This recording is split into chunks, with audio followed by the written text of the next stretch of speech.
channel. Thank you for clicking. It means so much.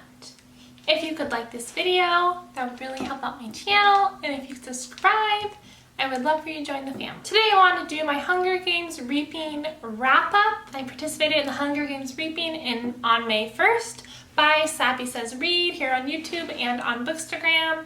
It's really fun. I read 11 out of the 12 books and I'm so incredibly proud. It was really a fun / intense readathon. First book I read is The Ruby Circle from Bloodlines by Richelle Mead. I gave this a 5 out of 5 stars. This is book 6, the last book of the Bloodline series, which is the spin-off from the Vampire Academy. This follows Sydney Sage and Adrian, who is a vampire, and these books are so good. Since it's book 6, I don't want to give it away, but it was so good. For Ruby Circle, I did the prompt part of a series. Next, for prompt 2, first book you think of, I chose The Selection by Kierra Cass.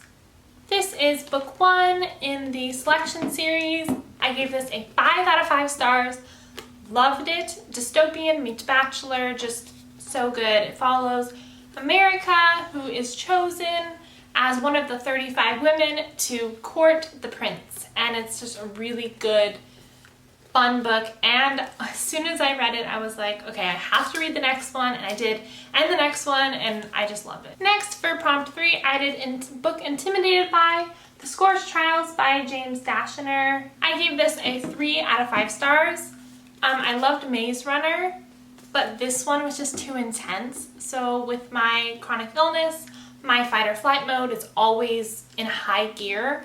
So just hearing creepy things going on in the book and just like really scary parts in the cave just really like made my adrenaline of my fear go crazy. And I was like, okay, I can't read it anymore. And I put it down and I just had to take a little break. But I ended up finishing it a little bit later in the month, and I gave it 3 out of 5 stars. Book 2 in the Maze Runner. Next, for prompt 4, red and orange cover, I did The Witch and the Wizard by James Patterson. This is the only book I did not get to. I ended up reading 11 out of 12, and this was one of the 12th. So next we have prompt 5, a black cover, Torment by Lauren Kate. This follows the Fallen series, which Fallen Angels, and we have Luce, who falls for Daniel, and this is book 2. I gave this a 5 out of 5 stars. I loved book 1 and 2. Next we have Read in One Place Only. This is Sound by Juliet Madison. This is the Delta Girls series. This follows sisters, and they all have a different power of sense. So this one was sound, so hers was hearing. The one before it was eyes, so she would see visions but not hear what's going on in the vision. And when they connect, they can all see like what's going on if they like all hold hands. It's really cool. I gave this a 5 out of 5 stars, and I read this in one place only. It's small, so it was easy to read in only my chair, which I'm there all the time. For number 7, Two People Partnering Up, Big Little Lies by Liane Moriarty. I gave this one a 4 out of 5 stars. I love the TV show, and I thought I would get like a lot more information in the book because the books are always better. But I felt like the TV show matched the book so well that I didn't really learn anything new. But I've noticed that with adaptations. I feel like don't seem to like them. Next we have book 8, which is underrated, and I picked Evermore by Alyson Noel.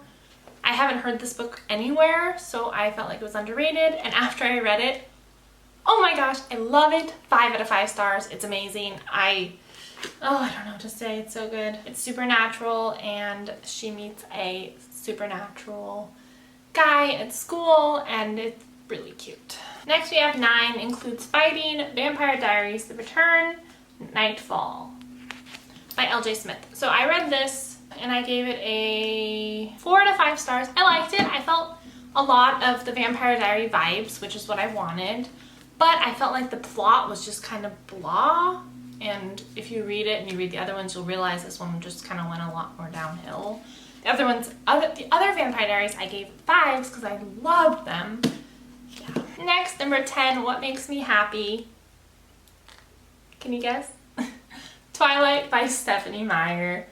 I read this one as a buddy read with my mom, and we just read it out loud to each other, and it was such a fun, magical time. And she loved it, and she wants to read the next one, and I'm like so excited because she doesn't like vampires, because she doesn't like the blood side of it, and I was just like, oh my gosh. So yeah, that one was amazing. Of course, 5 out of 5 stars, like 10 out of 5 stars. I love Twilight. Next we have Strong Character, #Girlboss by Sophia Amoraso. This is the clothing designer of Nasty Gal. She opened up a business in San Francisco online, and that's how it started. And it was a really powerful entrepreneur book, I feel, and it was really girl power, and I feel like it would be good for someone who's going into the workforce to read it, because it kind of meant like, kind of gave you tips like, you know, show up early, or do this or do that. And like, since I'm not working it, that part doesn't apply to me, but I really liked it. I think I gave it a 5 out of 5 stars. Yeah, 5 out of 5 stars. It was nonfiction, which I don't normally like nonfiction, but I really liked this one. Then we have Gossip Girl, which is The Color of Your Hair. I chose gold as if my hair was blonde by Cecily Von Ziegesar. I gave this a 4 out of 5 stars, kind of the same thing. Like, it was a really good read, and it felt like Gossip Girl, like the show. Those are all the books I read for the Hunger Games reaping. It was really fun, 11 out of 12. I'm very proud of that. And soon I will be starting the actual Hunger Games, and then I'll be able to do my wrap up on that. Okay, I hope to see you in the next videos. Bye!